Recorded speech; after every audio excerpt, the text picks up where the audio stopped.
యమధర్మరాజు తనకు పుత్రుడే మనకి ఆయనకు చావు ఉంటుందా? ఆయనకు చావు అనేది ఉండదు. ఆయన ఇంకా లోకకంటకుడు అయ్యి మొత్తం ఈ యొక్క భూలోకంలో ఉన్నటువంటి ఈ దేవతలకు రావాల్సిన ఉన్న ఆవిర్భావాలు అంటే ఈ హోమంలో వేసినటువంటి ద్రవ్యాలన్నీ కూడా చేయనీయకుండా ఆఫ్ చేస్తూ ఉండడం, అదే విఘ్నాలు కలిగిస్తూ ఉండడం, అదేవిధంగా ఈ యొక్క మునులని విధంగా ఈ మునుల భార్యలని హింసిస్తూ ఉండడం, ఈ విధంగా చేస్తూ ఉండేవారు. ఈ విధంగా చేస్తూ ఉంటే ఈ దేవతలు ఈ ఋషులు అందరూ కూడా వెళ్ళి గణపతికి మొరపెట్టుకుంటారు.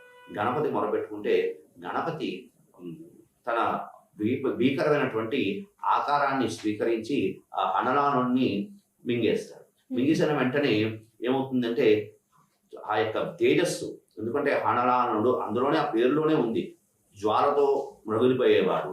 ఆ జ్వాలని స్వామి మింగేసరికి ఏమవుతుందంటే స్వామికి తాపం తట్టుకోలేకపోతాడు అనమాట. తట్టుకోలేకపోయేసరికి ఈ దేవతలు మునిజనులు దేవతలు కిన్నెరలు కిన్పురుషులు వీళ్ళందరూ కూడా ఆ స్వామి యొక్క తాపానికి ఎన్నో రకాల పరిచారక సేవలు చేస్తూ ఉంటారు అనమాట.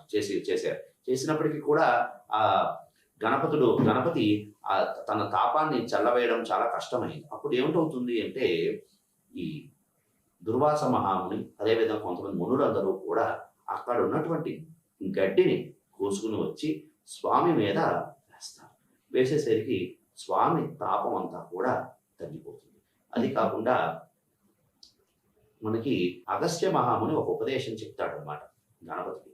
జీర్ణం జీర్ణం వాతాపి జీర్ణము అని అనుకో స్వామి అని అంటూ స్వామికి ఈ విధంగా తెలియజేస్తారు. తెలియజేసేసరికి ఈ యొక్క దుర్వయజ్ఞానికి కొంతవరకు ఆయన తాపం అనేది తగ్గిపోతుంది. వెంటనే ఈ యొక్క అగస్త్య మహాముని చెప్పినటువంటి విధానం ఏమిటయ్యా అంటే జీర్ణం జీర్ణం వాతాపి జీర్ణం అని చెప్పమనేసరికి స్వామి అదే విధంగా కడుపుకు రాసుకుంటూ జీర్ణం జీర్ణం వాతాపి జీర్ణం అనేసరికి ఆ లోపల ఉన్నటువంటి రాక్షసుడు పూర్తిగా కూడా హతమైపోతాడు.